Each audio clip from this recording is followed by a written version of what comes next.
Everyone saw a cold man who signed divorce papers without blinking. Nobody saw what he did at 3 a.m. the night she left. And when the truth came out, it changed everything. Her name was Tindra Ose, not the kind of woman you forgot, not the kind you could look at once and move on.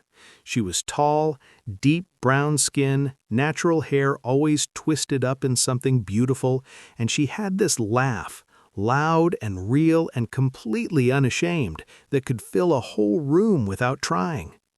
She was from Atlanta, Georgia, raised by a single mother who worked double shifts at a hospital and still found time to braid Tindra's hair every Sunday morning.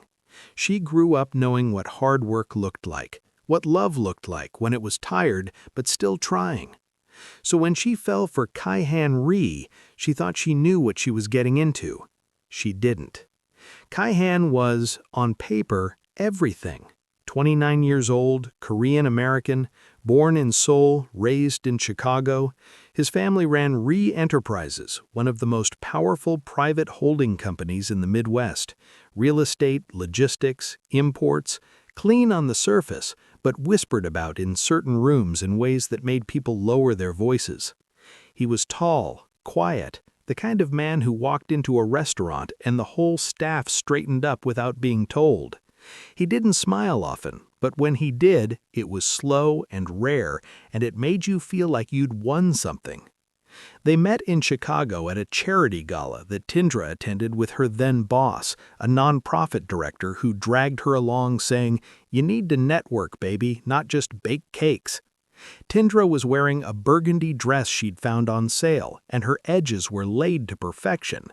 Kaihan had walked over to the dessert table, the one she had actually catered because she freelanced on weekends, picked up one of her mini honey cakes, taken one bite and said, without looking at her yet, "Who made these?" "Me," she'd said. He'd looked up then, paused. They're the only real thing at this entire event. And that was it. That was how it started. They dated for 8 months. He took her to dinners in the Gold Coast, flew her to New York for a weekend just because she mentioned wanting to see a Broadway show. He remembered she hated cilantro. He showed up to her tiny apartment with groceries when she was sick and didn't make a big deal of it. She thought, this man might actually be it. They got married on a Saturday in June, small ceremony, Millennium Park in the background, her mother crying, his mother not smiling but present. His best man was his right hand, Daewon Knoll, quiet, sharp-eyed, always in a suit 2 shades darker than Kaihan's. The first year was okay, not bad, but okay. The second year was where the cracks started showing. Kaihan's version of love was organized, controlled. He was generous with money, but not with time. He booked their anniversary dinner himself, but forgot what day it actually was and showed up 4 days late saying, "We can reschedule." He bought her a diamond bracelet once, just randomly, but when she tried to tell him about a rough day she'd had, his eyes went to his phone before she even finished the sentence. He wasn't cruel. He never raised his voice. He never said anything terrible. He was just absent, even when he was standing right in front of her. Tindra tried. She really tried. She suggested date nights. He'd agree and then cancel.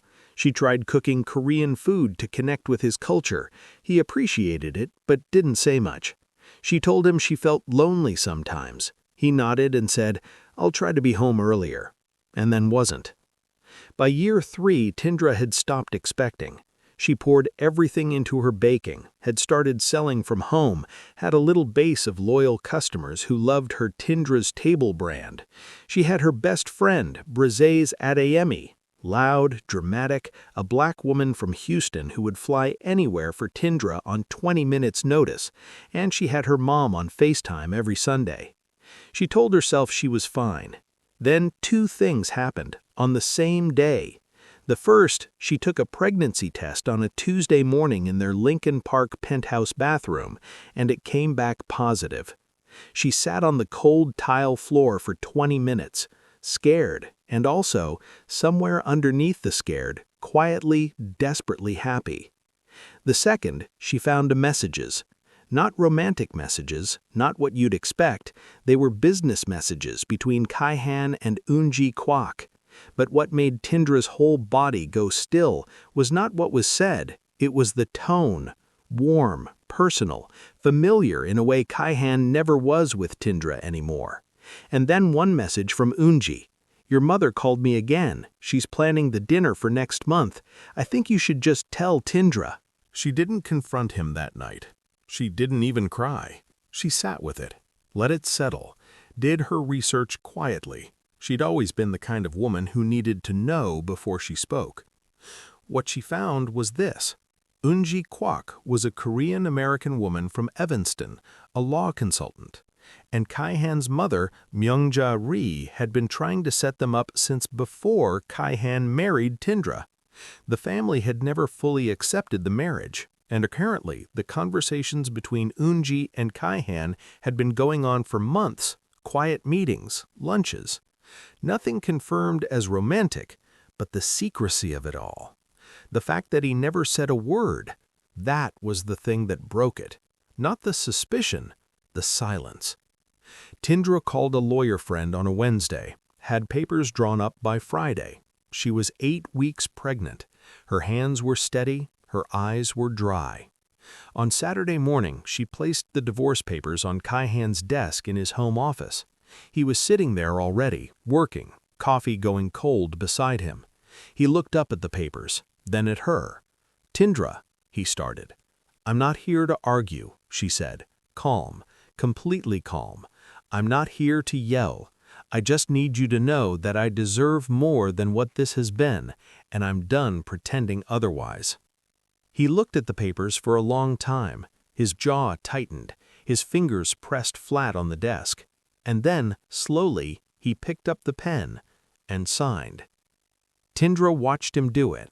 She nodded once, picked up the papers, walked to the door, stopped, not because she was dramatic, but because she genuinely needed 1 second, and then kept walking. The door closed behind her. Kaihan sat in that office for a long time after. He told himself he'd done the right thing. He told himself she deserved someone who could give her more. He told himself the feeling sitting in his chest, cold and heavy and wrong, was just guilt. He was lying to himself. And somewhere, deep in whatever was left of his carefully controlled heart, he already knew it. If you've ever felt invisible in a relationship, drop a yellow in the comments. You are not alone, and this story is for you. Keep watching. Nashville, Tennessee. She chose it because she had no connection to it, no memories, no version of herself tied to any street or corner or smell. She needed somewhere that didn't know her yet, so she could figure out who she was going to be. She rented a small house in East Nashville, yellow door, crooked porch step, a backyard that got good morning light. Briseus drove down from Houston in a rented truck packed with Tindra's things and showed up at the door with snacks, a playlist, and absolutely zero patience for sadness.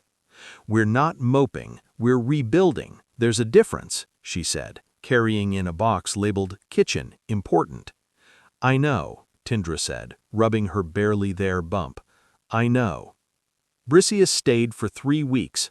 In that time, they painted the living room a warm terracotta, found a farmer's market on Saturdays that Tindra immediately fell in love with, and Briseus convinced her to at least look at empty commercial spaces in the neighborhood. You've been selling out of your apartment for 2 years, Briseus said, pointing a spatula at her. You have a following. You have a skill. Open the bakery, Tindra, for real this time. I'm pregnant, Tindra reminded her. And women build empires pregnant. You think that baby doesn't want a legacy? Tindra laughed for the first time in what felt like months. Real, loud, unashamed. Her laugh. She found a space on Gallatin Avenue, small, warm, with big windows that caught afternoon light. She signed the lease at 4 months pregnant, belly rounding out now, wearing overalls and her lucky earrings. She named it From Scratch, because that's what she was doing, everything from scratch. The bakery opened on a rainy Thursday in October.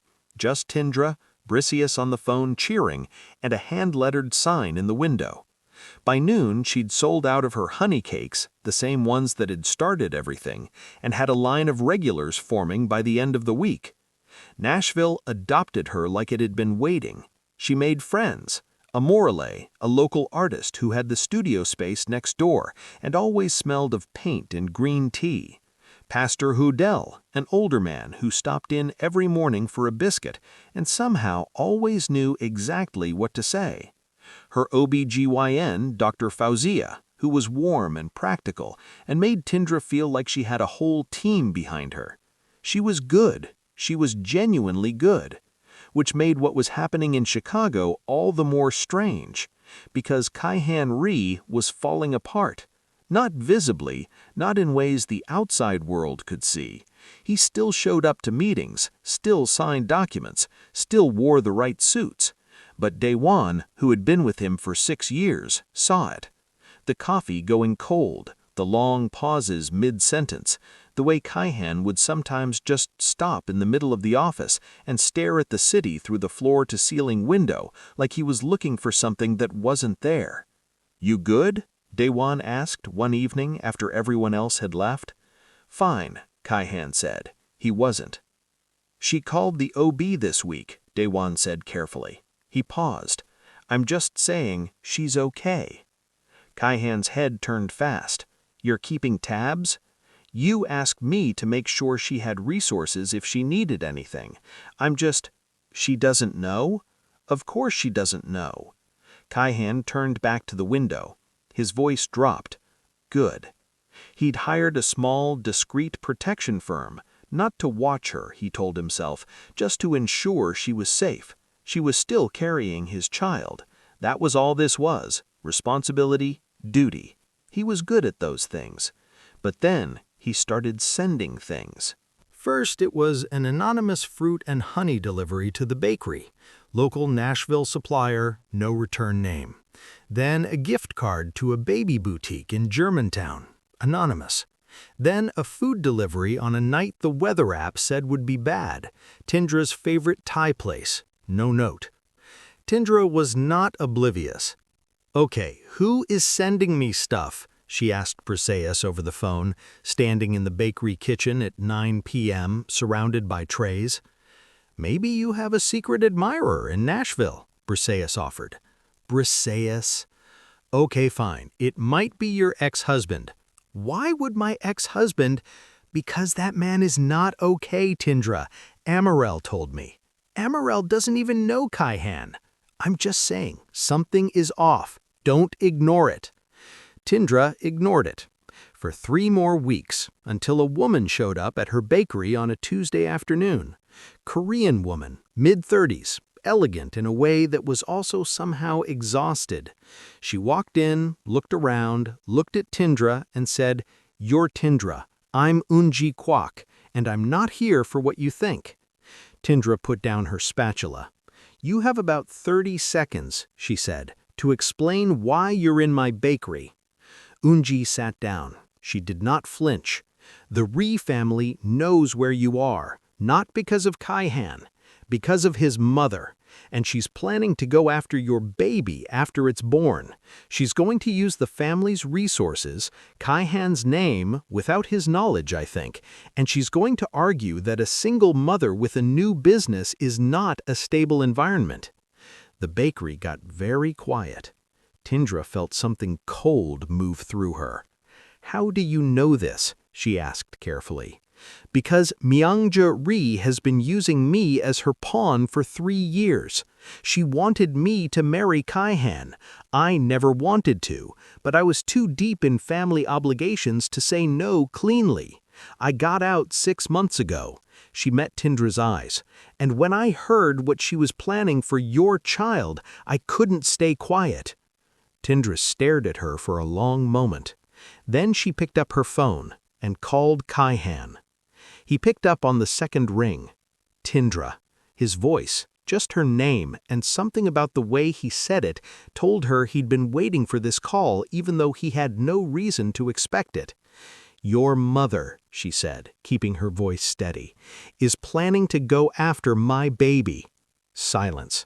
"Say that again," he said, very quietly. She told him everything Unji had shared. Her voice didn't shake, she made sure of that, but her hand was tight around the phone, and Briseis, who'd she'd texted to come over, was already walking through the bakery door. When Tindra finished, Kaihan didn't say anything for a long moment. Then, and this was the part she didn't expect, he didn't sound cold, he didn't sound controlled. He sounded like something in him just snapped. "She won't touch that child," he said. "I need you to hear me say that clearly. It's not about what you say, Kaihan." "I know," he said. He sighed, heavy and real. "I know, I'm going to handle this, not for you to owe me anything, just because it's right." She hung up without answering. She didn't say yes, she didn't say no, but she didn't block his number, which for Tindra Osi was practically an invitation. 3 days later, she found out he'd flown to Nashville, not to her door. He didn't show up at her house. He rented a small furnished apartment in Midtown Nashville. Daiwan had sent her a message, which was its own kind of strange, saying, "He's here. He won't bother you, but he wanted you to know." She sat with that information for 2 days. Briseis had thoughts. He flew to Nashville and got an apartment? Briseis practically yelled over video call. "Tindra, Tindra, that man is gone for you.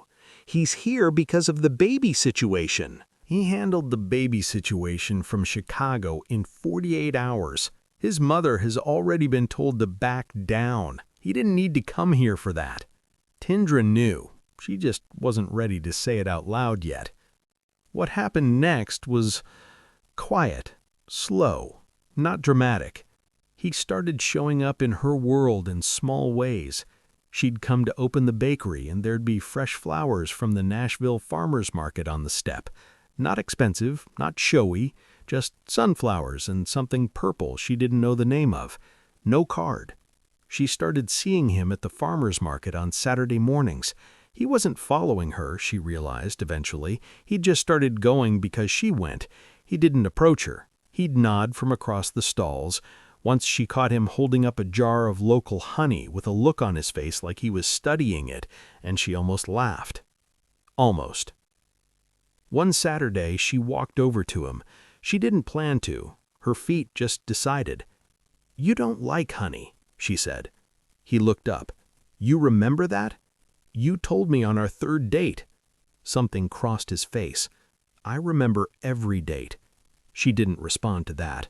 She took the honey from his hand, put it back on the shelf. "Come on," she said.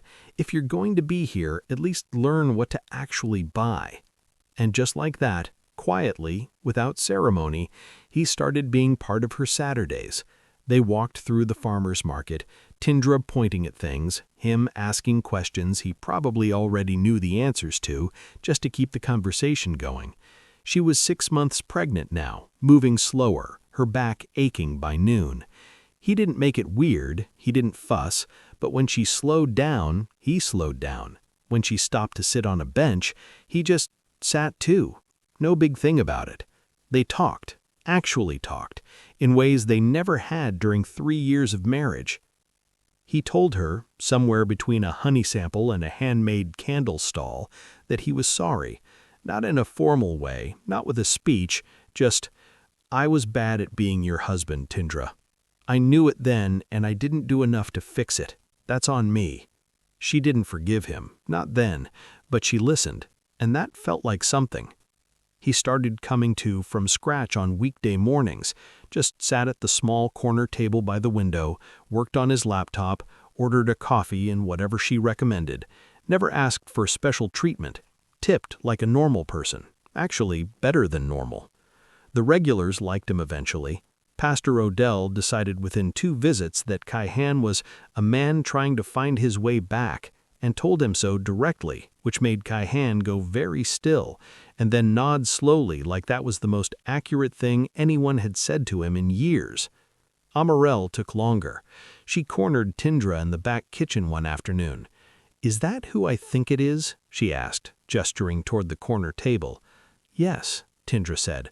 "And you're okay with him just sitting there?" I'm not okay with it. Amarel studied her. Girl, you're fallen back. I'm not, Tindra said, but she said it too fast, and Amarel just raised one eyebrow and walked away. The truth was, Tindra was terrified, not of Kaihan specifically, but of herself, of how easy it was starting to feel to just exist near him, of how he made her laugh twice on Saturday without even trying, of how she'd caught herself, once, watching him through the bakery window before he came in, just watching him. She didn't want to be the woman who went back to the man who made her feel invisible. She'd told herself that story. She believed that story. But something had shifted in him, and she didn't know what to do with that. One Thursday evening, 7 months pregnant, bakery closed, flour on her apron, she was in the kitchen testing a new recipe when she heard a knock at the back door. She opened it. Kaihan, holding a flat box from a board game shop on Broadway. "What is that?" she said. "Scrabble. You mentioned once that you used to play with your mom. I thought—" He hesitated. "If you want. I'll go if you want." She stood there, looked at him, looked at the box. "You're going to lose," she said. "Probably," he agreed. She stepped back and let him in. They played Scrabble on the flour-dusted prep table for 2 hours. She won, twice, because she was a firm believer in rematches. He laughed genuinely when she used the word quixotic on a triple word score and said, "That's not," and she immediately pulled out her phone with the dictionary app and showed him. "I grew up playing Scrabble for keeps," she said, grinning. "Don't come at me."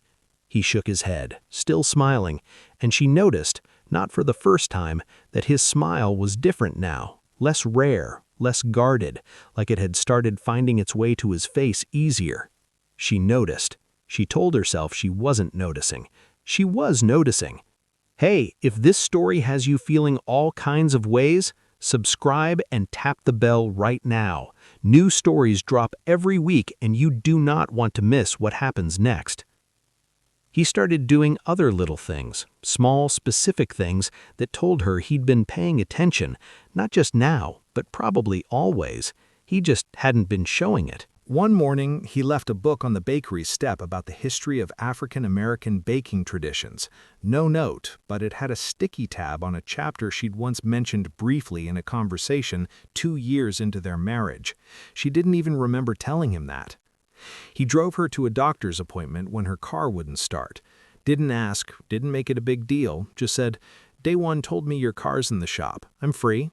She didn't ask how Day One knew. She just got in the car. Dr. Fauzia, who knew the whole story, raised both eyebrows when Kaihan sat quietly in the waiting room without being invited to the appointment itself. After, when Tindra came out, he just stood up and asked, "Good news?" "Healthy," she said, "strong heartbeat."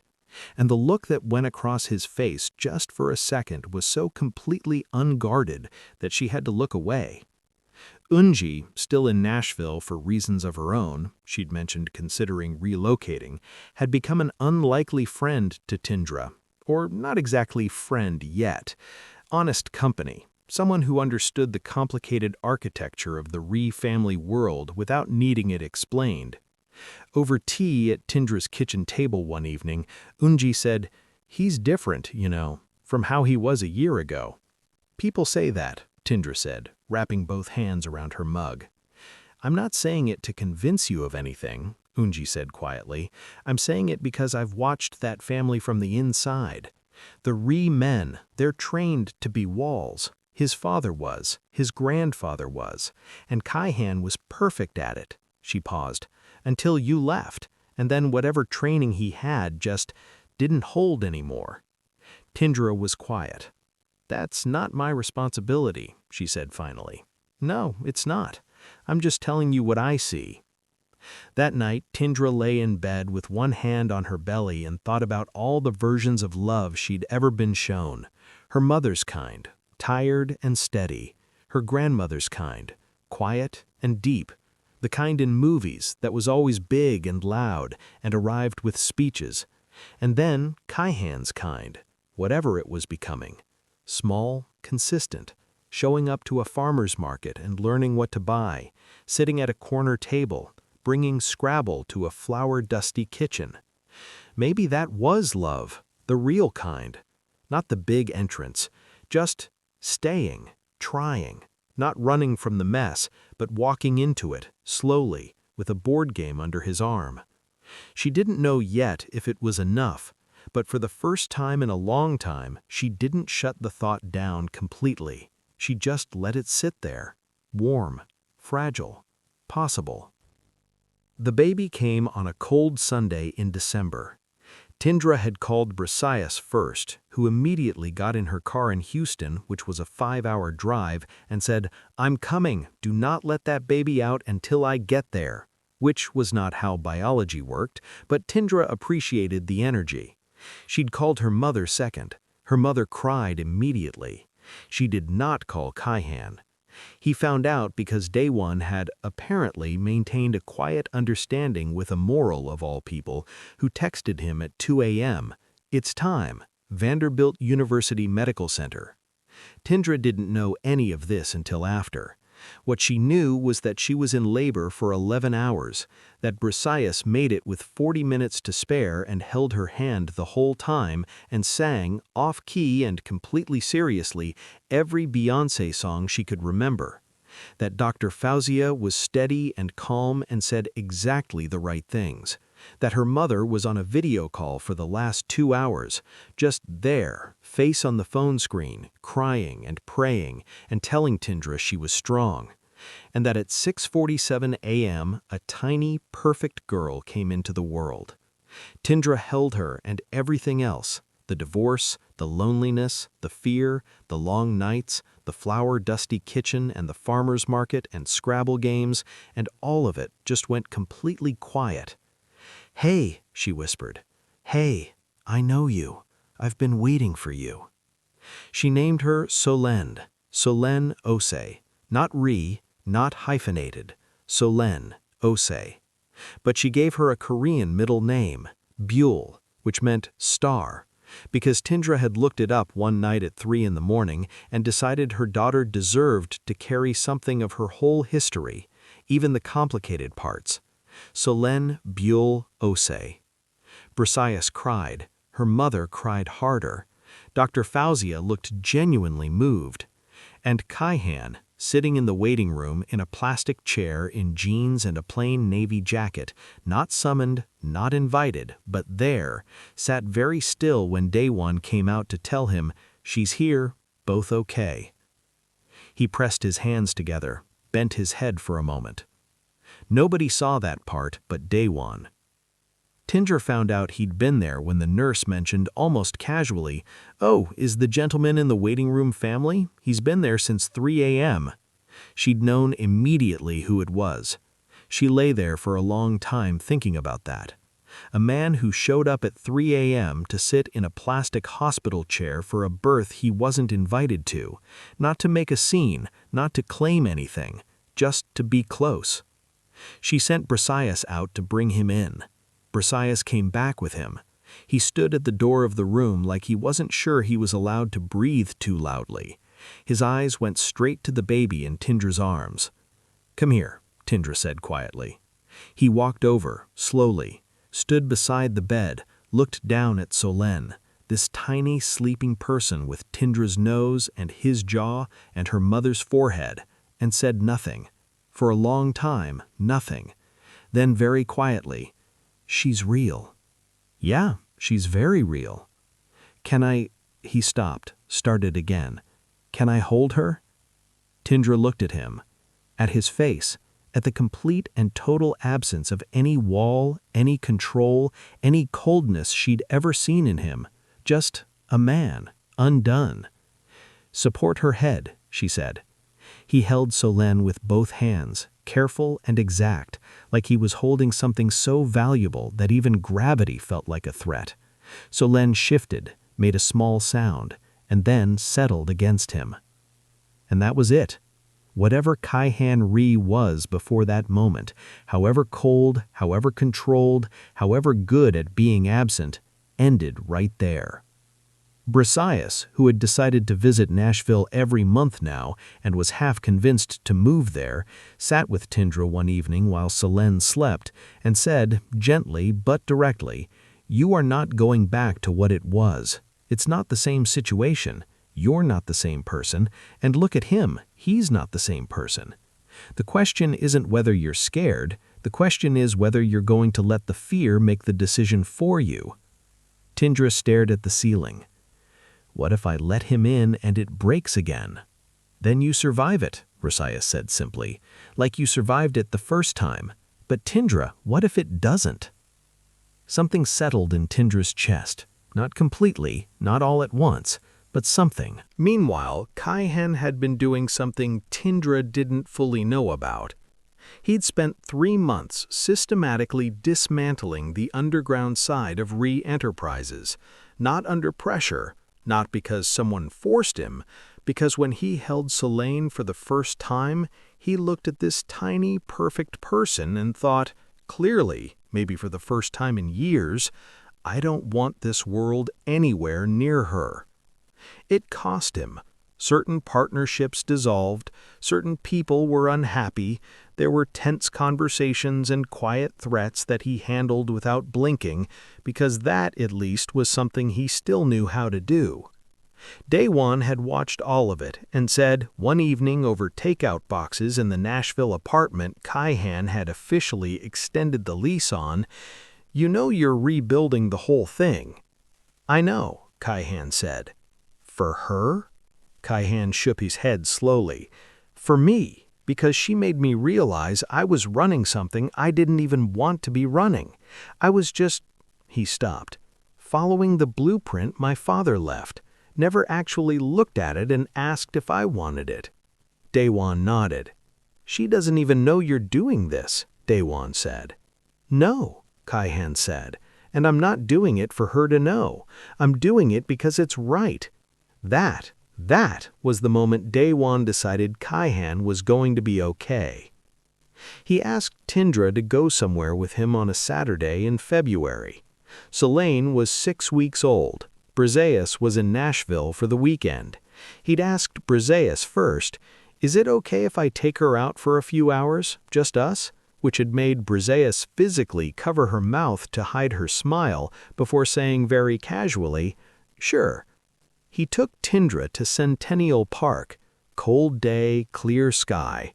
He'd packed a thermos of coffee, her order, exact, which he knew he'd memorized by now, and bought 2 cups of hot chocolate from a stand near the Parthenon replica.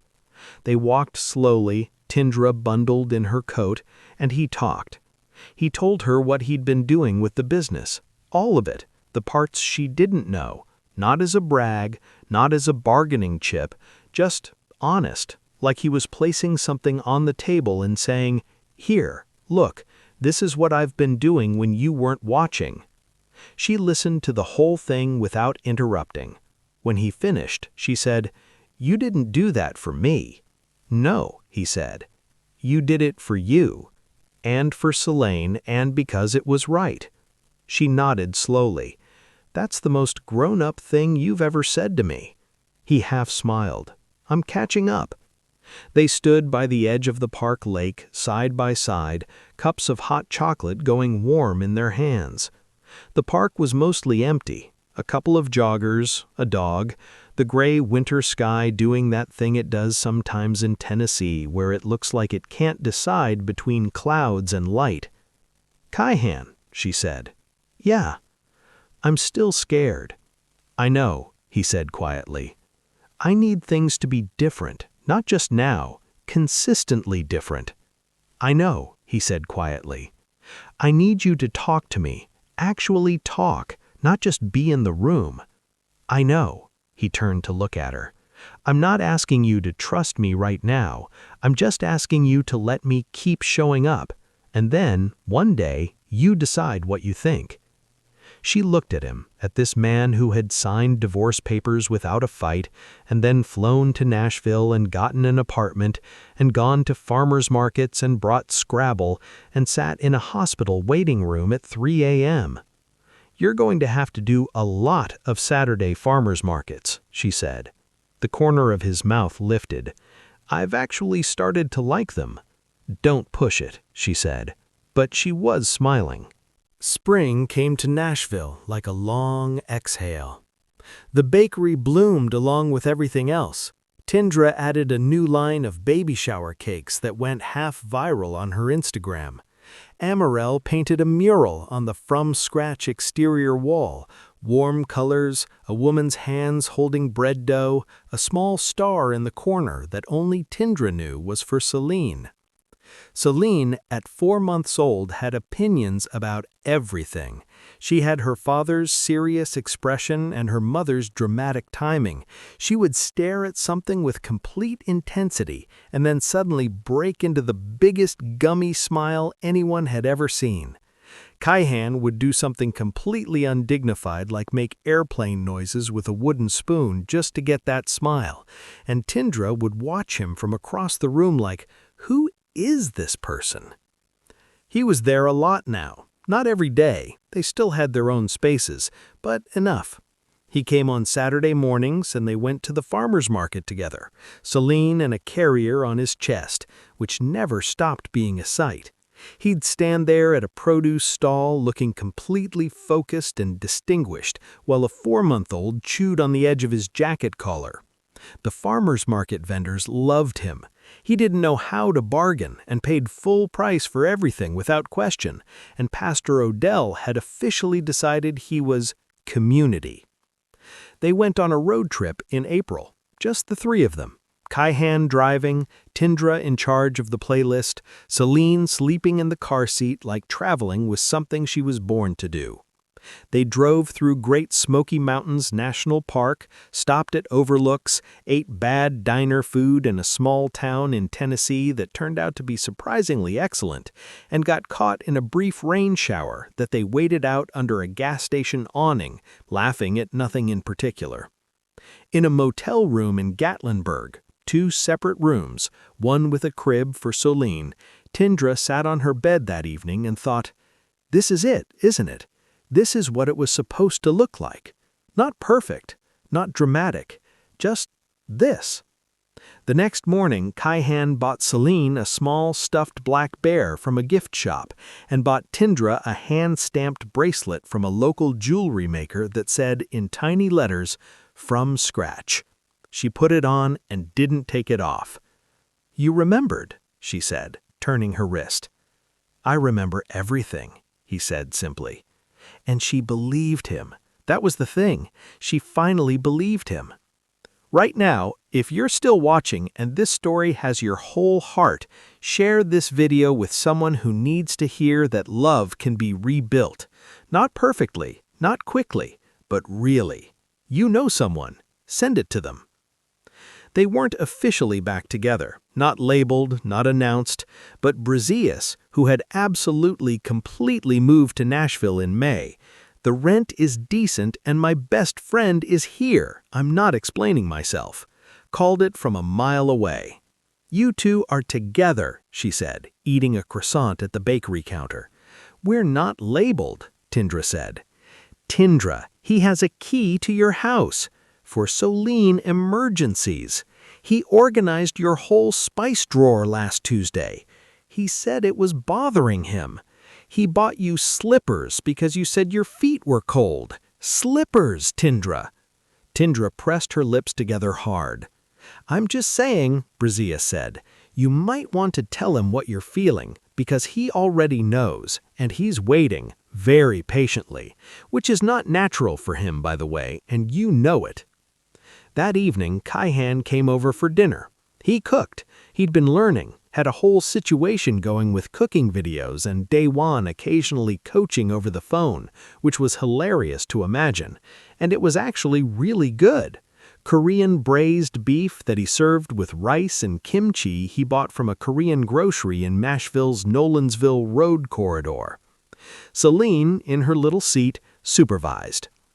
After dinner, Kaihan was washing dishes. He always did the dishes, just quietly without being asked, and Tindra stood in the kitchen doorway watching him. "Kaihan," he turned. "I want to try," she said. "Really try. Not going back to what we were, but building something new, if you want that." He put down the dish towel, looked at her for a moment. "I've been wanting that since the second that door closed behind you in Chicago." "You could have said something then," she said. "I wasn't ready then," he said honestly. "You needed me to be ready, and I wasn't. I needed to become someone worth saying yes to." "Okay," she said. "So, farmer's market tomorrow?" He smiled, that slow, rare smile that now came so much easier.